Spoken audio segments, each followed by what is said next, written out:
Every step towards your goals requires sacrifice, suffering, struggle, and tireless exertions of passionate action. Martin Luther King Jr. once said that human progress is neither automatic nor inevitable. The steps to becoming great are not giant leaps, but small steps of moving forward each moment. Life is a long road, so we stay focused, we stay hopeful, and we keep moving forward. There's a reason the windshield is so much larger than the rearview mirror. The longer we keep looking back, we don't just miss what's ahead, but the road ahead can become more dangerous than the one behind. The most important thing we can do is respond to everything in life with a resolve to learn and be better than we were the moment before. We believe that progress is greater than perfection, that becoming is greater than being, and that we'll become greater by moving always forward. Hey everybody, and welcome back to the podcast Always Forward. Good afternoon, Jameson. Hey Phil. Let's get this party started. Cool. So today we're talking about one of the 5 factors of health, which is training, which is probably people's favorite part. Or one that they love doing the most. Yeah, I'd agree with that because it is the factor that, above all the others, feels like it's going to inch you closer and closer to that goal. Seeing results, getting closer to your goal of fitness or health or lean, muscle building, fat loss, whatever. Training feels like the thing that you're attacking it most directly with. To where, especially with sleep, and even certainly with eating at times, people really have to fight to convince themselves this matters, this makes a difference. Whereas when you are putting your body under stress and tension in the gym and actually feeling yourself work the muscles, you're like, okay, this is what's getting me there. So I do think that people are eager to talk about it. I think more so because most people that have listened to this podcast, probably, for the most part, have tried the, superset, 3 sets of 10, 4 rounds, whatever, and then hop on the elliptical or the treadmill for 30 minutes. And I think that those people are eager for a solution, something that actually helps you get and see real results in terms of fitness. And so, yeah, I'm excited to talk about it. It's fun. So, yeah, we're not here just to get that pump. No. Get that pump. Yeah, CrossFitters and functional fitness folks aren't maybe biceps aren't our first concern. They are there at times. I mean, you need a bicep for a pull-up. So, yeah. So we train the bicep, just not only the bicep. So isolation. Absolutely. So let's kind of talk about, why we train, and then what we're training for. Because, training is different to us, like you said. Yeah. To the bodybuilding world, to a lot of other, even sports-specific training is different. Sure, yeah. We are training for health. Mm-hmm. So kind of let's go into that. What makes that different? Yeah, so it's back to the continuum. The same continuum we use to gauge pretty much everything else. We've got sickness, wellness, fitness. And so whenever we look at a client or we look at an athlete or we look at somebody focusing on functional fitness or CrossFit, trying to approach this with the right mentality, we want to identify where they're at on the continuum. And so, because pretty much when it comes to training, it's all about intensity and volume. Maintaining intensity while also making sure you're hitting the right volume. And so if those words are confusing, we can kind of define those a little bit better in the future as we continue to talk about this. But we have to identify where you're at on the continuum to identify how you need to be training for the most part. And so we like to call what we do the way we program for our classes at the gym, for our CrossFit classes, and then even some of our other classes that we have, and even personal training clients.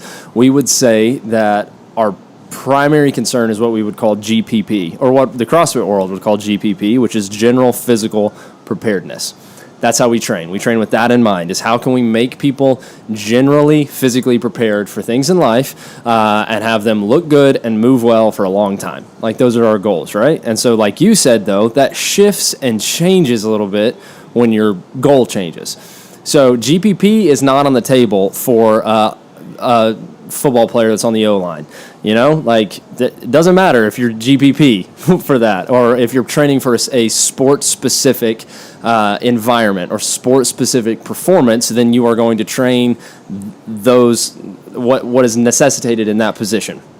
Essentially, if you're a CrossFitter for sport, not just for health or wellness, but if you are by trade a CrossFit athlete, then GPP doesn't really have as much of a concern. At that point, you are training for performance. And so when we talk about training, we don't mean 4 hours a day in the gym under massive amounts of load with massive amounts of intensity and massive amounts of volume. We mean, how do you get the most out of general physical preparedness style and method of training?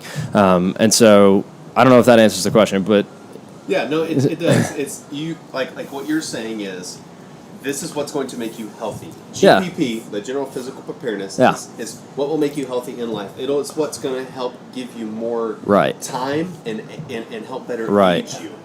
You're going to sacrifice, if you are doing stuff sport specific, you are sacrificing that health for a short-term gain.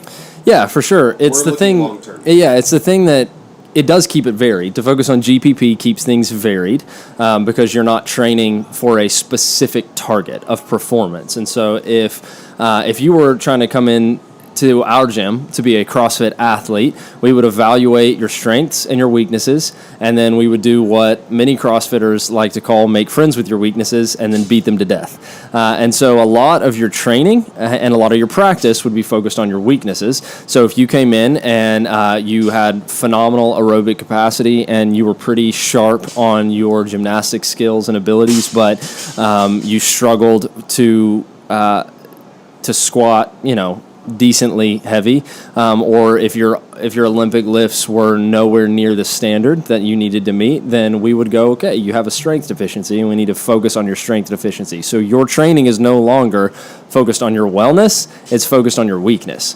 And so for most people that come into the gym, their weakness is their wellness. And so that's our first target. And so that's really who we want to talk to today, is to provide insight on how do you train for wellness and understand that from training GPP style and methods for wellness, you look better, you feel better for longer, and so that's kind of the goal. And so on our continuum, you have sickness, wellness, and fitness. If you come in and you're sick, meaning obviously if you have some sort of chronic illness, then that's one thing, and that's not necessarily what we mean as much as manageable sickness, how we would define it in terms of obesity. And so if you came in significantly overweight, struggling with obesity, we would be focusing on volume. We would be focusing only volume. We're not super concerned about hitting massive targets of intensity or honing in on skills. Like if you came in and you were 45 pounds overweight and you were just riding a line of being struggling with hypertension, I don't really care if you can do a pull-up or not. We're going to focus on that target. And so we're just going to get you in here. We're going to get you moving. You're here to move at that point. So let's kind of define volume then. Okay. Because we're talking about that now. Let's kind of define what is volume. So we'll start with that one first and then kind of work our way through. Yeah, so volume would be, to explain it and not really define it, volume would just be the amount that you're doing. Like how much are you going to do in the gym today? With a specific workout, a very simple way to explain it would be a high volume workout would be 50 reps. A low volume workout would be 10 reps. And so the higher the volume, typically the lower the weight, the lower the load, as we would say, whereas the lower the volume, the higher the load. And so your intensity in terms of how you approach it is the same because one of the factors is changing. You typically do not see a high volume workout with a high load attached to it, especially when you're focused on just wellness and you're focused on our GPP functional health and wellness model. But at the same time, whenever you surpass that wellness point to that performance point, volume changes a little bit and it goes away from how much are you doing in this single workout to how many workouts are you doing in a day. Volume in those terms gets away from how many reps are we doing in the hour long of class that we have and gets into what am I doing with my 3 hours of training today. So volume at that point surpasses reps and surpasses the prescribed workout for the day and gets into a more big picture of how much you're doing overall in a day. And so I guess that's how I would define volume. It's for the average person in here, it's how much are you doing in the class today. For the person that is trying to be competitive or for the athlete, your volume is how many workouts am I doing today, and am I splitting this into 2 sessions because it's too much to do in one, and that kind of stuff. For sure. So that kind of takes care of the first person. So first person walks in, they're overweight. Yeah. They have a chronic illness of some sort. Yeah, if you're even the kind of person that has been sedentary for a long time, let's say if looking at you like with being ignorant of what's going on your insides, with being ignorant of your ability to move well, and looking at you, you thought, you don't seem too unhealthy, but you know that you haven't really moved at all in the last couple of years. I would say you even fall into that. So obesity is not the only thing that puts you into that category. Being overweight is not the only thing there. That's not the classification of sick. That's not like, right. Okay, you're sick because of this. Yeah, different factors. I think the way that I would identify that first person that's on that sickness level is like, how well can you move, and how untrained are you? How long has it been since you trained in any capacity? If the answer is a long time, and if your movement quality is really poor at that point, we want to help you approach training from that volume. Let's just get you moving. That's what we want to do with those people. So that's that first category of person. Perfect. Yeah. So now let's kind of talk about the next category. Yeah. And this is kind of everybody that's been here for a while or has been training. Yeah. Before, kind of like talk about those. We're not going to prescribe the same thing. Mm-hmm. We're not going to write that same prescription out. Yeah. That's just volume. Now we're kind of adding another piece to it. Perfect example of that person is the guy or the girl who has been training for years at your standard Globo gym, your 24/7 fitness facility, and they've been hitting it as hard as they know how, and they are just ripping it on the elliptical and somehow can't seem to get out of breath, even still, or the person that's going, consistently and is really disciplined at the gym, and they're hitting their, hypertrophy supersets and all that kind of stuff, their isometric movements. It's that person that's going, I don't want to do this anymore. And so they come in here and they stumble in here the first day kind of skeptical, and they're not sure what they're going to expect. For that person, what we love to surprise them with isn't the intensity. It's okay, our volume is, here's the workout, here's what you're going to do in an hour, and you're at most going to do two elements today, being some metabolic conditioning and then maybe some accessory work. Or you're going to do some strength training, some weightlifting, and then some metabolic conditioning, and that's your volume. What we care about is that you approach it with intensity. And so the days of working out with your phone in your pocket and taking that 6-minute break in between sets, that's over. The days of staying in the gray zone in your heart rate and then upping it just to the green, meaning like 70% effort threshold, like those days are over. When you come in here, what we want from you is your weightlifting and your strength training, for the most part, to put you into like a heavy heart rate target. And then what we also want to do is whenever you come in here and you're hitting your metabolic conditioning, we want you to be in that 80 to 90% intensity rate in terms of where your heart rate's at. And so that is that person. It's either the CrossFitter that's been doing CrossFit for a long time but isn't necessarily aspiring to be a competitive athlete, or it's the person who can move relatively well, that's relatively strong, but we would say their fitness is lacking because they lack that intensity in their workouts. So person 1, volume over intensity. Just come in and get moving. Person 2, intensity over more volume. Train well before you train more. Yep. Train with intensity before you add more and more and more and more to your plate. And so, I would say that's our focus for type 2 person. That's what we want everyone in our classes to come in and do. How can we hit this with intensity? It does not mean you have to be scraped up off the floor after every single workout, but relative to you, how do you challenge yourself today? We've said it in our introductory podcast about the training element. It's like all the good stuff you want from fitness is on the other side of intensity. The lean body, the fat loss, the actual health, like that's all on the other side of approaching your workouts with intensity. So type 1, come in and move. Like that's it. And like we want to teach you how to move well. Type 2, hit it hard. Like do it well before you do more. Yeah, and that's kind of the thing is those people that are hitting it harder have the movements down. Yeah. And that's I think that's kind of key for a lot of people. People always talk about people getting hurt. Mm-hmm. because they haven't built that base of how you move, right, doing the correct movement. Right. Then we build intensity. We don't say, okay, I want you to do 50 thrusters for time. Yeah. Because what if that person isn't really good at the front rack position? Right. Well, and I would say, too, the whole injury thing, I was just talking to one of the physical therapists that we have work out in here with us, and she and I were talking about how since she started here, she actually sees some patients out of our gym once a week. And so since she started here, we've been able to push a ton of our members to her. And it's not that CrossFit injures people. It's the fact that people who do CrossFit become so kinesthetically aware and become aware of their bodies, maybe for the first time ever, that they're going, oh, this hurts. How can I fix this so I can keep training?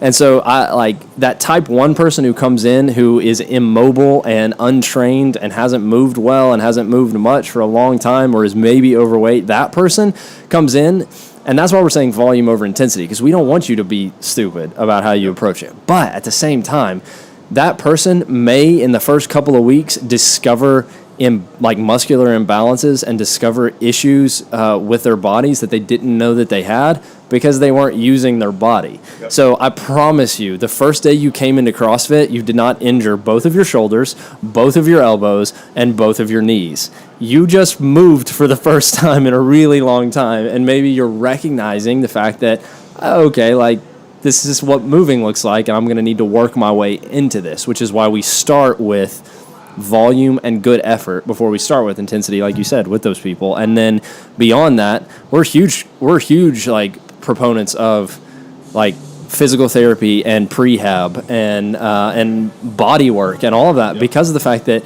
when you do CrossFit or you do a functional fitness method like this, your body needs help to manage that, and you want to figure out how to manage your symptoms and how to manage the fact that bodies age regardless, and that we are putting our bodies under stress regardless. And so it's not about the fact that you're getting all these injuries and you just need to go and get it like band-aided up so you can keep doing it. It's no, how do we keep moving well with the fact that the human body is imperfect? And so you get prehab and you get rehab so that you can keep moving, so you can keep staying healthy. But yeah, I would say like the whole injury thing is just like, no, it's not that you're getting injured. It's just the fact that you're using that muscle maybe for the first time. Yeah. So, yeah, I think, but yeah, we want to be careful about that by teaching people how to work their way into it. So, yeah. For sure.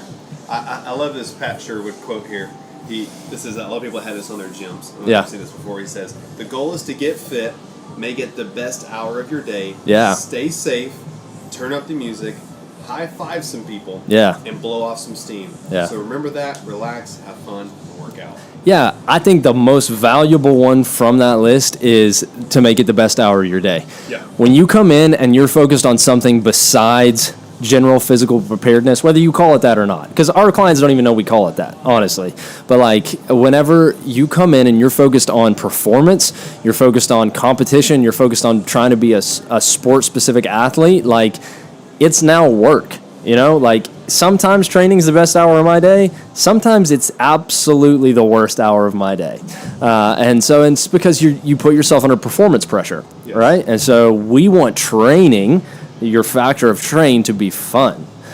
Sometimes eating right and well, like eating not too much and eating plants is not fun, you know, for a lot of people. It's hard work. And so and it's also really hard work to be self-disciplined to sleep 8 hours a night, to make those sacrifices to get that in. I got to go to bed early, or maybe I can't get up earlier to go to the gym this morning or whatever because I'm going to force myself. That's not fun. Training can be fun. It's hard. It requires intensity, it requires hard work, it requires effort, and it requires days of you having to get peeled off the floor by somebody because you've hit it so hard and with such intensity, but it's fun. And so I think that's so valuable. It's how do you make training the best hour of your day? And that's that type 2 person, the person who is well and in between the wellness and the fitness. And then I guess just quickly touching on that third type of person, fitness, meaning you're all the way at the end of the continuum, you're as far away from sick as you could be, and you're here to perform. Then it's both. Then you train hard and you train a lot. You train multiple sessions a day. You train for 3 hours a day. You train weightlifting. You train skill work. You practice. You hit metabolic conditioning pieces. You work intervals. You do all kinds of stuff. And you do it all while maintaining intensity. You don't approach a single bit of it without massive amounts of focus and massive amounts of intensity. So if that doesn't sound fun for you, I wouldn't do that. I would come in, I would do a class and get your general physical preparedness, functional fitness in, hit it with intensity, and then go about your day, having had the best hour of your day. So these people enjoy just watching themselves suffer. Yeah. But that's okay. Like but like not every time, right? It's like, we do this. We train sometimes 2 times a day, but for multiple sessions, and it's.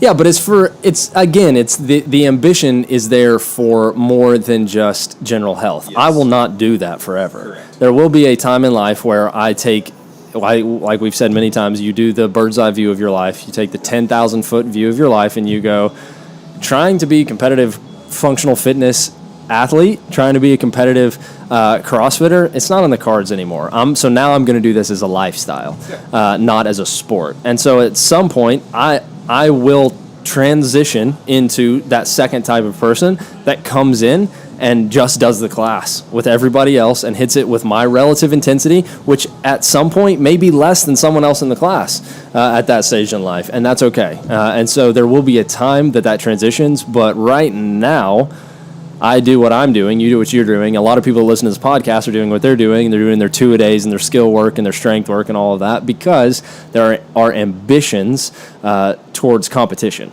and towards performance. And so there are also ways, I would say, too, to maintain ambition towards getting better at things while still staying in that second type of person. There are ways to not basically sell your soul to the sport of CrossFit while still moving forward and improving. So we do want people to understand that an element of training is getting better. That's the intensity piece. So to define intensity would mean that intensity is ever changing because as you're hitting intensity, you're growing and you're developing, and so your intensity then is going before. Yeah, for sure. Sometimes even the day before. Right. So to define intensity, if your workout is Grace, 30 clean and jerks from the ground. If you don't know what a clean and jerk is, it's a barbell on the ground. You pick it up and then you put it over your head. It's 30 of those for time. And if doing it at its assigned weight of 135 pounds is out of the question, then you do it at 75 pounds the first time. And then when you do it again 3 months later, if you do it at 75 pounds that time, that's not great because it means we haven't improved upon that. And so we want you doing it at 95 pounds the next time within the same time frame. Exactly. So, and that's the key thing, not at a slower time. Yeah, for sure.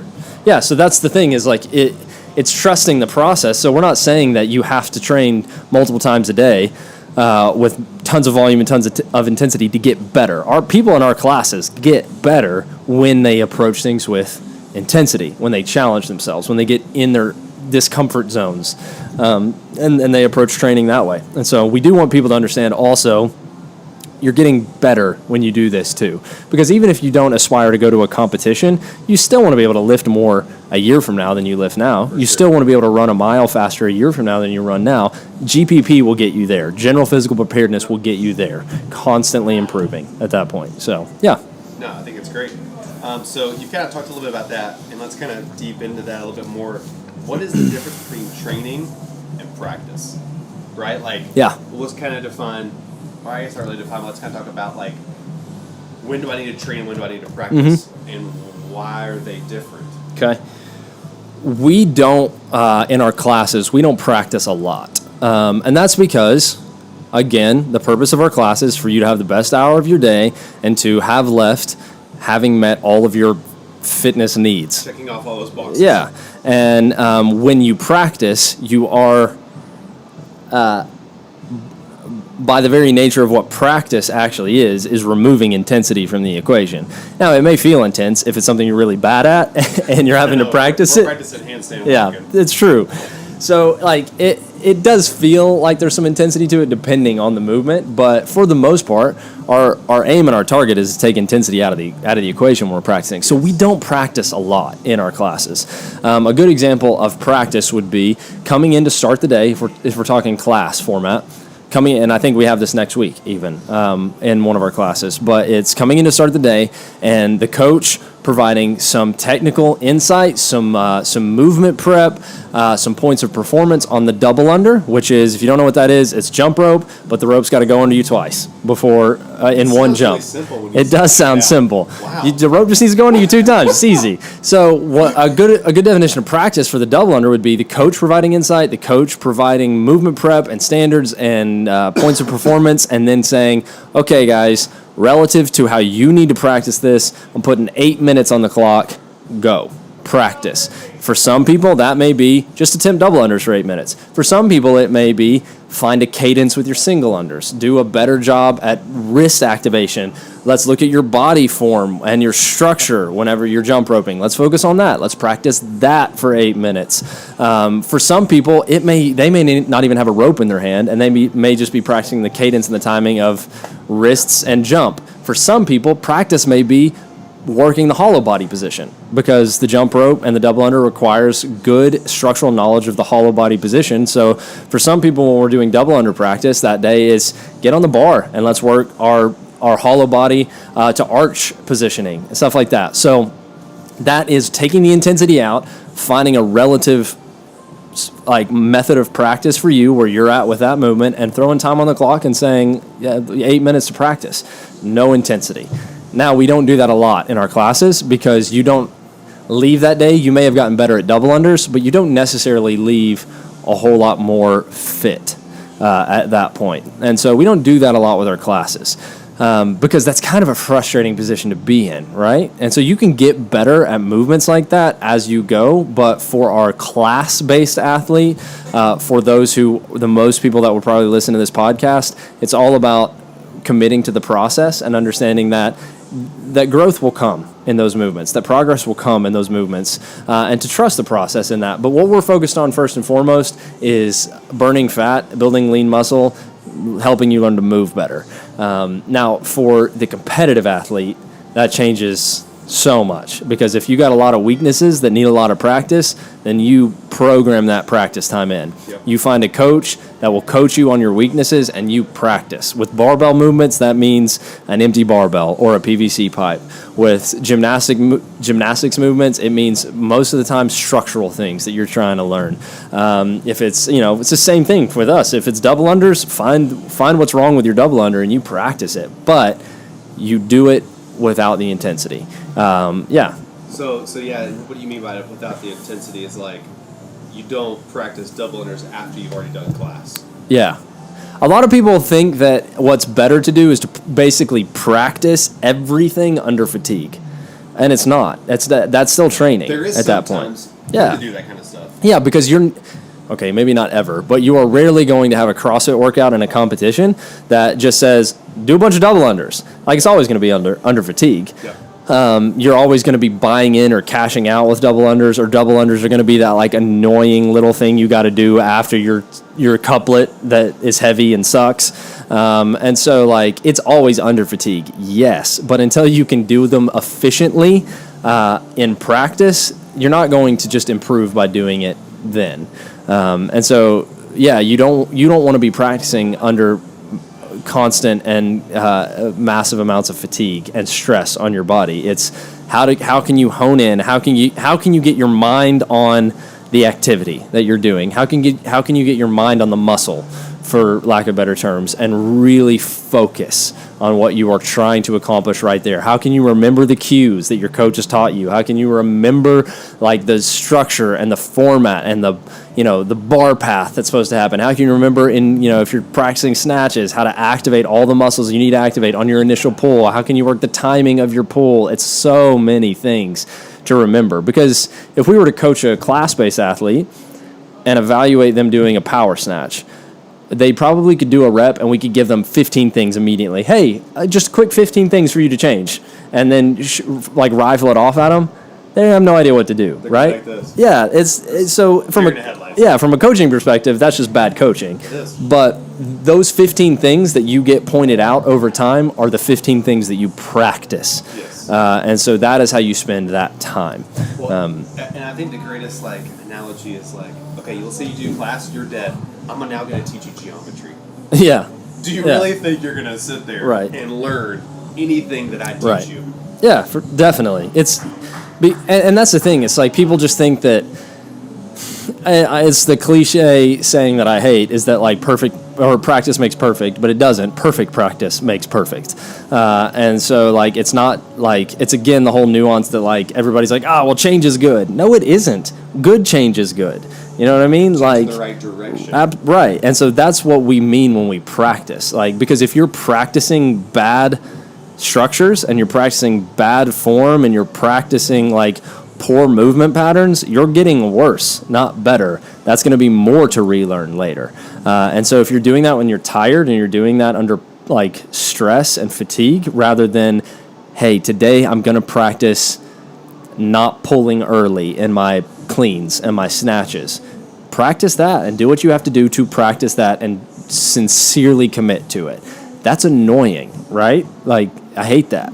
So that's why we don't do that in our classes, because it's sport specific at that point. Now we do want people to get better, but it's like any other sport. If you're playing soccer, or you're playing football, or you're playing baseball, or you're playing whatever you're playing, there are small nuances that require so much practice. The structure, I mean, golf is a great example. You are going to practice the movement patterns and the structure of your swing so many times. You're not just going to go out and play 18 holes over and over and over and over and over again, right? It's finding those nuances and it's hitting them with tons of amounts of intentionality and tons of amounts of focus, and that's not really fun. And so back to your point earlier, class is supposed to be the best hour of your day, so we want to make it fun. A lot of times, practicing a snatch pull is not tons of fun. So over and over again. So with training and practice are different things, and we want people to train more than they practice for the most part. For sure. So we're going to stop, do a little hot take real quick. Okay. And we're actually going to do a different hot take than I was thinking of. Okay. Do you think in 2020 we will see the first female player? I like it. U.S. women's Carly Lloyd is seriously considering, and she has gotten multiple offers to come work out for multiple teams. I love it. Do you think 2020 we will see the first female football player? I don't know, man. Why not? I think it'd be awesome. Yes. I think she would kill. Yeah, from a roles perspective, she could kick just as well as anybody else. Or better. Yeah, absolutely. She's so good. With that said, if she gets hit, that will be I don't want to watch that. I don't want to be the guy. There are so many rules and regulations in the NFL right now, anyways. Yeah. That Griffin the kicker. Griffin the kicker has got that. Yeah, so I don't think that. I think the one thing that'll change is if it goes poorly, I don't think she's making any tackles. But that's okay. So if you kick well enough, you don't have to. So I think it'd be sweet. I hope so. I think she ends cool. I think it'd be awesome. Where does she go, you think? Who's made offers? I was trying to look it up. I can't remember who made the offers. There were multiple organizations. Let me see if I can find it real quick. I'm trying to remember where she played league soccer, and if she would just end up in that city, but I don't remember where that was. Yeah, I don't remember. I was reading about it. Who's the NFL team you root for? Oh man, the Titans. Okay, well let's hope she ends up at the Titans. I don't think she will, but I don't think she's coming to Nashville, Tennessee. Who knows, man? Nashville's getting a team, so yeah. So cool. Well, let us know what you think. Hot take. Women in the NFL. There you go. # women in the NFL. So now let's kind of go on to training schedules. Okay. Now, for those of y'all that don't know, almost like the mandated, I feel like it was for a long time, CrossFit was 3 on, 1 off. Yeah. Every week. So it wasn't like, okay, this is a 7-day week, this is how many times you train. It was just, okay, you want to work out for 3 days, you rest 1 day. Yeah. Work out for 3 days, rest 1 day. And that's actually how CrossFit.com still does their programming. Yeah. Is based upon that model. Why they do that is because it is what they say the optimized work to rest ratio to keep that intensity. Yeah. And that volume. Yeah. So now let's kind of go over what's the difference between the 3 and 1 and the 5 and 2. Man, I just think that I think it is very personal, and I think it's okay that it's flexible to the individual. But with that said, I just don't think there's any reason really to get away from the 3 and 1 like format if it works for your lifestyle. Yeah. Because of, like you said, for our type 2, our wellness focused athlete, our functional fitness training athlete, taking that day off after 3 days on is exactly what you need to be able to come in on day 5 on your next set of training days and hit it with intensity again. And so just realistically, if you go 5 days straight, you're going to have a really hard time maintaining that intensity. That 4th, 5th day, Yeah. you kind of get a little lethargic, kind of. Yeah, and I mean, if you had total personal programming, like maybe, but our classes are programmed for classes, for to try to meet the needs of 200 plus clients, not one specific person. And so, while we have some lighter, more recovery focused days, some days that your load is not very heavy, and we're not doing anything that's going to tax you quite as much as other days. Like our programming doesn't lend itself in the direction of recovering for you. So you still have to be intentional about your own recovery. But I think if your schedule works on the 3-1, then that's great. If it doesn't, I think the 5-2 works. Again, at that point, I just think it's personal. For me, I hate taking 2 days off. Like if I take 2 days off completely, then I feel like super sedentary. And it feels like taking 2 days off almost makes it harder to get back in to it after that second day off. And so the 1 day off is really good. If I'm going to do 2 days off, that second day is definitely going to be some sort of active recovery and not a full no movement rest day. But I think it is personal. But that 3-1 or the 5-2 serves its purpose in letting your body recover, which is the point. And so mine is kind of like 3-1-2-1. I'll go Monday, Tuesday, Wednesday, take off Thursday, and usually do an active recovery day on Thursday, and then Friday, Saturday, and then take Sunday off. Yeah. And there's that option too. So like the 5-2 can kind of be even split up there too. So let's kind of talk about recovery. And let's talk about rest days. Okay. Now there is a difference between rest days and recovery. Yeah. And so let's kind of talk about why we need rest days. Okay. And then we can kind of get in what's the difference between a rest day and a recovery day, because you said that you do a recovery day instead of a rest day on some of those days. Yeah, so we can do this quickly too. Rest days would be just, exactly what they're called, letting your body rest. I mean, if you don't need to know all the science behind it to understand that when you train and when you work out, you are actually breaking your body down. Like it is, tearing yourself apart. I mean, all the haters of CrossFit and working out all together. Absolutely, you are tearing down your muscles. So, like, you're not hurting yourself, but this does tax your body because you have to break it down to build it up. And so, people are right whenever they say, like, well, that's not good for you. Well, it is good for you, but it is, causing things in your body to break down. It is putting your body under stress and tension. And so, that's kind of just the price to be paid of being human is like, that's just part of this. Like, you're not a robot. Like, you have to experience that struggle of your body breaking down and your body being forced to need to recover. Your other option is to die early. So, deal with it. And so, break down or die early. Right, exactly. So, end up in the nursing home because you can't move on your own. Exactly. So, it's just part of the process. And so, but recovery is just as important as activity.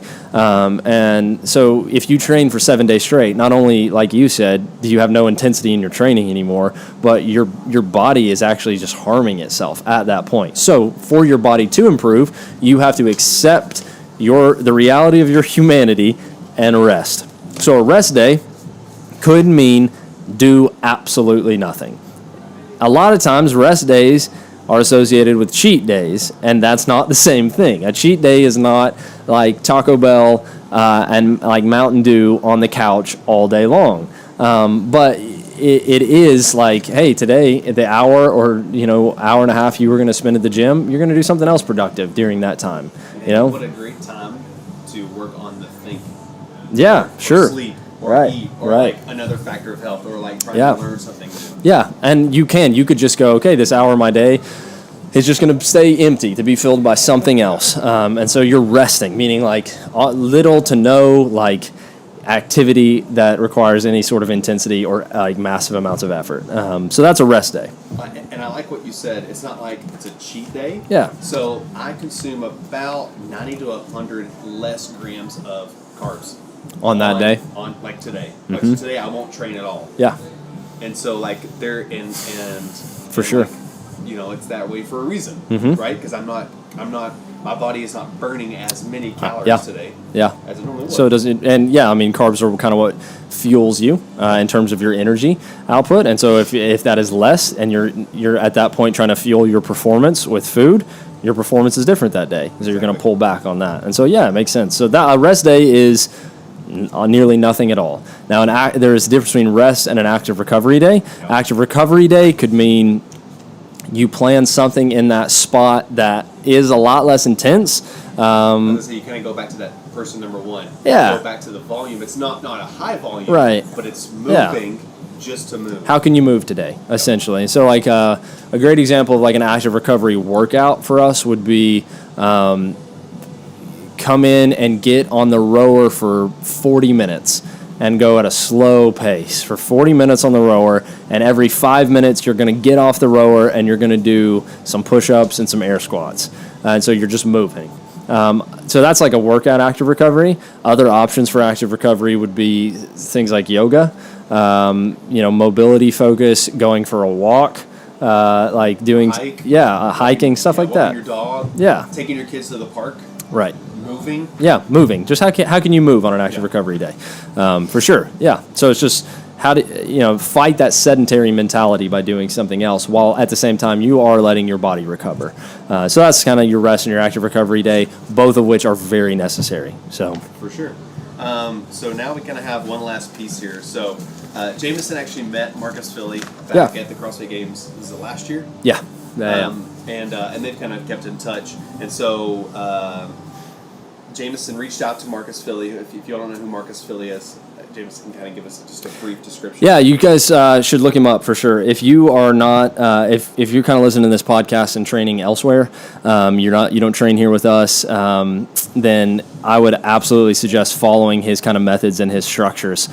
He has his company is called Revival Strength, and they have a program called Functional Bodybuilding, but they also do remote coaching and stuff like that for individual athletes, and it's super good stuff.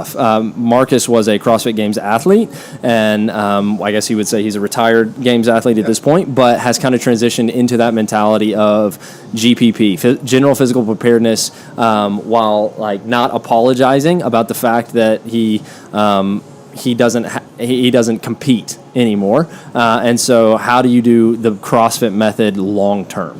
How do you look good and move well? That's his big thing for the long haul. And so he's got tons of methods. It's very informative. It's very like backed by actual good information and good science. It's not just some like fad or whatever. So it still is CrossFit in the terms that it's high intensity, constantly varied functional movements. But he provides a really helpful spin. And a really helpful approach for a lot of people. So he's got a huge following. You can look him up. It's Marcus Filly. Look him up on Instagram, and it's great training methods. And so I reached out to him and just asked him, what are your do's and don'ts of training? So we've got those here. So like we've got 3 things that Filly would say, avoid this in your training, and then 3 things that Filly would say, involve this in your training. Yeah. So, yeah. It's cool. We're going to kind of go through the list here. Yeah. So the first one is... I love lists. Maxing out your... You do love lists. Maxing out your lifting more than once a week. Yeah. Why? Well, one, maybe not the most primary reason. I think it's horrible for you mentally. If you start getting into that, your 1 rep maxes in your training, you are in such a mentally taxing place. And to be honest, you are possibly, and not even possibly, you are probably going to fail the reps. If you try to approach that 100% threshold and you're like, I think I'm going to hit a new personal record today, or, if your 1 rep max on a clean, on a power clean is, let's get more simple. If your 1 rep max on a bench press is 225 pounds and you're getting to 220 pounds every single time and you're trying to hit that for reps and you're failing on that every single time, that gets in your head. And you get really frustrated, and it is really, really, really hard to see progress. It's hard to see that you are progressing in that way. And so that 75 to 85% range is where you build strength. So hit your right volume and your right intensity in those percentages, and stop beating yourself up in the gym every day. Literally. And so, you are literally beating your body up by putting it under more than it can handle. Yeah. By staying in that 75 to 85% range, it is what your body can handle while also getting stronger. So I think that's the reason for that. Yeah, you'll grow for sure. Yeah, definitely. So focusing on the clock every single day. Now, this is a little bit different. Yeah. Because we do have a clock. Yeah. And we say, okay, we're doing this for time. Mm-hmm. And go. Mm-hmm. 3, 2, 1, go. Yeah, I think that it's part of it is those practice days. So don't turn the clock off, and don't focus on that as the need. Focus on, I think what Marcus Philly calls it a lot, and what we've kind of implemented calling it is, hey, this workout today is for quality, not for time. And so sometimes our metabolic conditioning that day is an untimed, unscored workout where we're moving for quality today, and we're not moving for time. And so it's things that you would have a really hard time identifying as, what's my score? Well, your score is good movement. How do you today. Feel? Right. That's when it comes into that. Right. You go to the doctor and they have that chart. Yeah. It's got the faces. Yeah. How do you feel on this chart? Do you feel like you were at a 4? Do you feel like you're at a 1? Yeah. There's those days that you don't assign percentages and you just say, hey, today we're going to squat and we're going to build to a moderate set of 2. For me, what feels moderate some days may feel really heavy other days. So that day, maintaining that moderate mentality is important, because that's what's programmed for the day, is I'm going to attack this with a moderate intensity. And so, there are days that a 315-pound back squat feels moderate. It's like, this feels good today. And there are days, some mornings at 6:30 when I come in to work out, that feels like I've never lifted it before, ever. And so, it's like, okay, so that's not moderate anymore today. And so things change. Your life is fluid, and it has fluid factors involved. And so I think that is a good way to look at, turn the clock off or turn the score. Yeah, turn the score off today. And let's go based on good movement and feel. Okay, last one. Only using barbells for loading. Yeah. Don't do this. Right. Why? I think that, one, there is an element of unilateral training and muscular imbalance that you end up addressing really well when you implement dumbbells and kettlebells.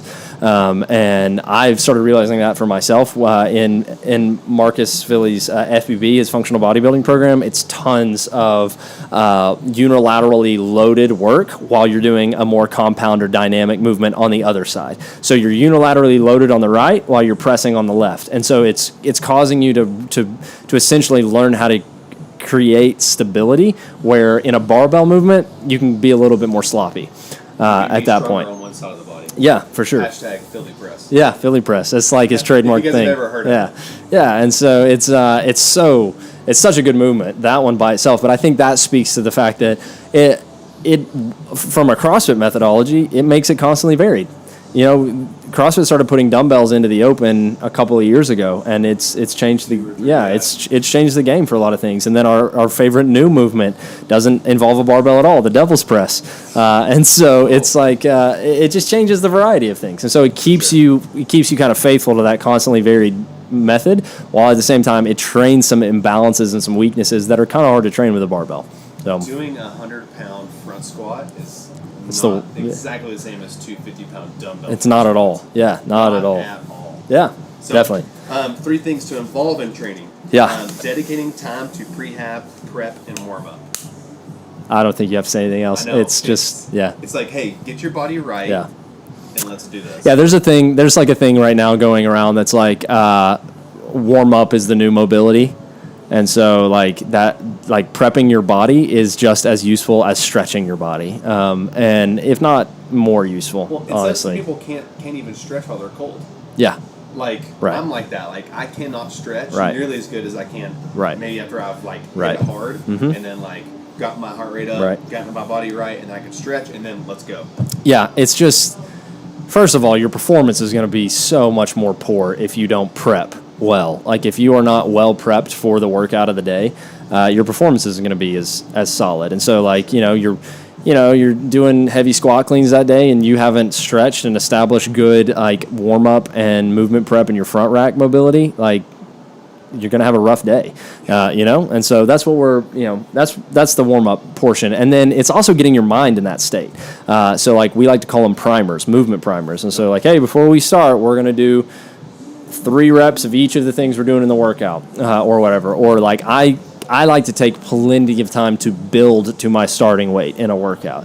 And so, because we stay under pretty heavy loads for the most part. And so that 85% for me, though that 85% for me is a lot lighter than 85% for a lot of guys, that 85% for me is taxing on my body whenever I'm in that range. And I can't just jump straight into, like, a 255-pound clean. I was going to say, you're going So, from 135, right. 225, okay, now 255. But that's what you see. Like, that's what you see. You see guys come in, they do their empty barbell workout. They don't want to change plates twice, so instead of putting 95 pounds on the bar, they go straight to 135, and then they're like, all right, good, let's go.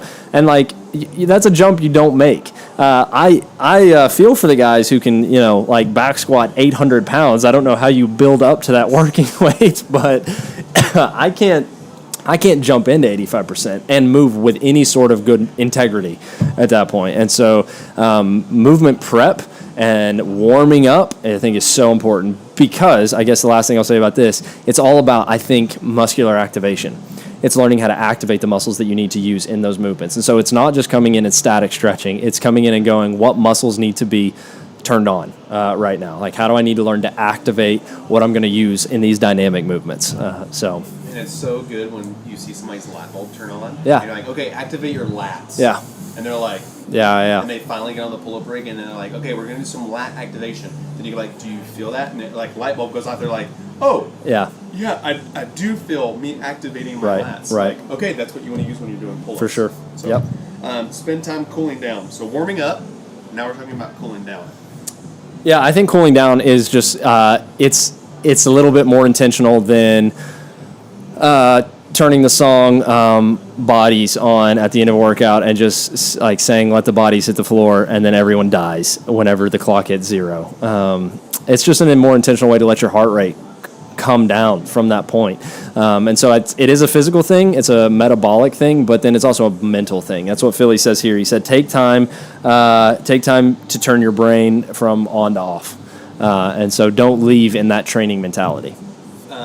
So when you're driving a car, you're driving it, you turn the car off. Yeah. So you turn the car off. On the highway? On the highway. Yeah. If you actually look, it will not let you pull out your keys. Really? You have to put Yeah. the car I mean, it in makes park. sense, but Makes sense. But you have to put the bar in park. Oh, yeah. And Yeah. You put the car in park. Yeah. To pull the keys out. No, but it's just like training, right? Sure. You have to go from drive to neutral Yeah. to reverse. Yeah, to it's park. really And good. so you're really going to have to go through those Yeah. levels to pull your keys out and eventually shut it down. yeah. And probably, if you have hit a really intense workout, the best thing to do is to give it a couple minutes before you try having a conversation with somebody. I find I am most irritable Right after. right at the end of a workout. And so it's a really good way to just kind of protect that environment as well. So, And so the Yeah. last one is tempo work. This is something that we do a lot of. Yeah. I feel like tempo work is great. I love tempo work. yeah. So it's just going down Yeah. or going up or doing movements at a certain time. Tempo work is just another way to be extremely, extremely mindful about your movement process. So, one, it for the most part, I think it helps you realize that you're actually a lot stronger than you think you are, because when you become mindful about movement, you actually move better and you can move more.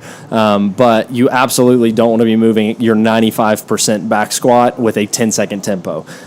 If you can do that, that's not a true 95%. But the reality being that it causes you to be so much more intentional and so much more mindful about your movement. So your movement patterns improve so much more. And also that time under tension is where you get so much strength gain from that.